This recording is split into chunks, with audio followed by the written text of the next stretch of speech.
저출생 고령화는 우리 사회 문제일 뿐만 아니라 우리 경제의 근원적인 문제입니다. 생산 가능 인구와 노동력의 부족이 우리의 잠재 성장률을 위협합니다. 획기적인 출생 대책과 함께 정년 연장을 통해서 노동력을 확보해야 합니다. 우리나라의 법정 정년은 60세입니다. 얼마든지 일할 수 있는 나이인데도 은퇴하는 것은 사회적으로 낭비일 뿐만 아니라 당사자에게도 바람직하지 않습니다. 정년 연장을 위한 사회적 공론화가 필요합니다.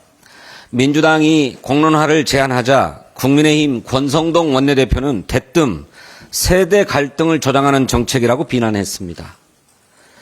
지난해 11월 5일 국민의힘 격차 해소 특별위원회가 정년 연장을 단계적으로 추진하겠다고 했던 것은 빈말이었습니까?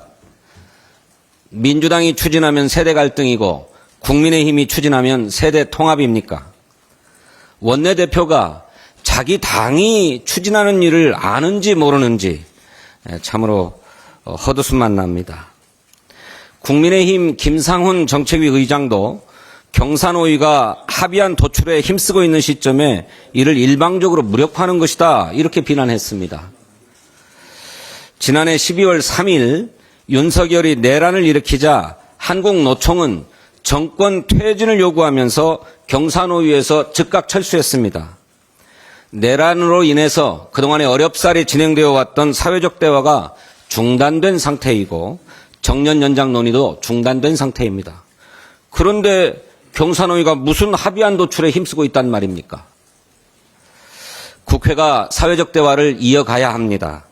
정부는 노동계가 복귀하지 않으면 공익위원 중심으로 정년 연장 방안을 내놓겠다 이렇게 얘기하고 있습니다마는 노사 간의 합의 없이 그냥 밀어붙일 사안이 아닙니다. 국회가 사회적 대화를 이어가야 합니다. 정년 연장에 따른 사회적 부담을 최소화하고 분담할 방안을 사회적 합의를 통해서 도출해야 합니다. 국회 정년 연장 특별위원회 설치를 제안합니다. 민주당은 정년 연장 TF를 설치해서 국회 논의를 뒷받침하겠습니다. 당 차원에서 사회적 대화를 추진하고 합리적인 추진 방안을 마련하겠습니다. 국민의힘은 민주당이 하는 것이라면 무조건 반대하겠다 하는 생각을 걷고 공론화에 나서길 바랍니다. 국가인권위원회가 내란 수괴 윤석열의 방어권을 보장하라는 권고안을 가결했습니다. 반면에 12.3 비상계엄으로 인해서 시민들이 입은 인권 침해에 관한 직권조사 안건은 기각했습니다. 그 권고안에는 탄핵 심판이 비상식적이고 요식적인 행위라는 노골적인 비난까지 담겼다고 합니다. 그야말로 인권위가 아니라 윤석열만 비호하는 윤권위가 아닌가 싶습니다. 이번 안건을 발의한 김용원 위원은 윤석열 대통령이 지명한 인사로 헌재가 대통령을 탄핵하면 부서 없애야 한다 하는 극언도 서슴지 않았습니다. 김 의원의 반인권적 행태는 유엔이 우려 서한을 보낼 정도로 악명이 이미 높습니다. 안건 통과를 적극적으로 이끌었던 안창호 위원장 또한 지난 청문회에서 소수자에 대한 혐오 인식과 극단적 종교관을 거침없이 드러낸 바 있습니다. 윤석열 정권 내내 인권위원회의 존재 이유를 부정하고 기어이 내란 수괴의 죽으로 전락시킨 장본인들 즉시 사퇴해야 합니다. 내란 수괴의 또 다른 주구인 국민의힘도 헌재 흔들기에 나섰습니다. 윤석열의 탄핵 심판 변론이 막바지에 이르자 극단으로 치닫고 있는 양상입니다.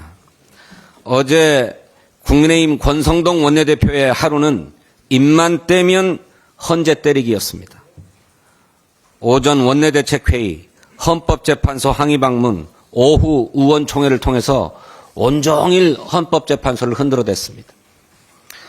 원희룡 전 국토부 장관을 비롯한 국민의힘 인사들도 일제히 헌재 흠집내기에 나섰습니다. 내란 수괴를 등에 업고 차기 대권이라도 노려볼 작정인 것 같습니다.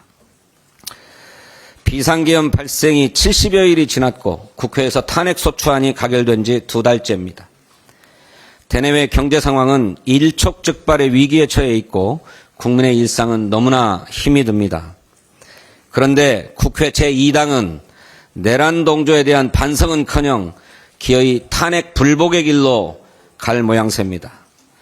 이제는 내란을 종식하고 민생경제 회복에 집중합시다.